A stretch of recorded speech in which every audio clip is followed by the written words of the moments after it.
We've talked about broadcasting history and radio history, and in the day, Chicago was the center of network radio because of the East and West Coast and the Central Time Zone. And today, right on time, all very curiously, a giant radio merger, CBS selling off its radio business. It'll be absorbed by Entercom. It is a tax-free deal. I guess the reverse Morris Trust is the method they're going to use. It creates the second largest radio broadcaster in the United States. Now, I'm just kind of curious. We've seen radio, and I'll just be honest with you. If there was one vote I would take back, Steve, it was that vote on, quote, deregulation in 1996. I was actually chairing the House. I was Speaker pro tem as we took that vote. And I think that's wrecked broadcasting and local interest. Are we getting into a situation like, for example, that whole CNN AT&T deal where the mergers are just too large? And how might this CBS Radio Entercom thing work into that whole equation?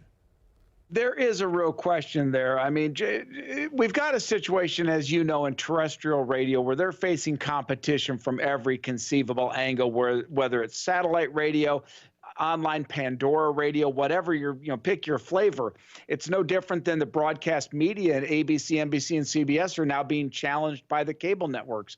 They're trying to figure out how to keep a franchise going into a changing dynamic market. And here in Chicago, to your point, we have a lot of the nationally franchised shows that dominate our radio. We've lost much of that local flavor, but they're trying to compete. And I guess you could go back to that vote you had in the House, and you could say maybe we need to re-regulate the public airwaves, but we don't want to get back into the days of the fairness doctrine, that's for sure. No, we don't want to deal with content. It becomes challenging. I think the point is well taken. You don't want to deal with content. But what we did was, rather than open the airwaves, we opened this up to speculation on Wall Street. I understand there's a role to be played in terms of stock swaps, and we'll call it speculation for lack of a better term, but what it did to the broadcast business in terms of local ownership, in retrospect, I think was a bad deal. And I'll get your last thought on this and we'll go to something else. Go ahead. It's been part of that transition we've seen in the country from an industrial Midwestern economy ruled by the auto industry to a Wall Street economy of the 80s, what is now becoming a Washington-dominated economy.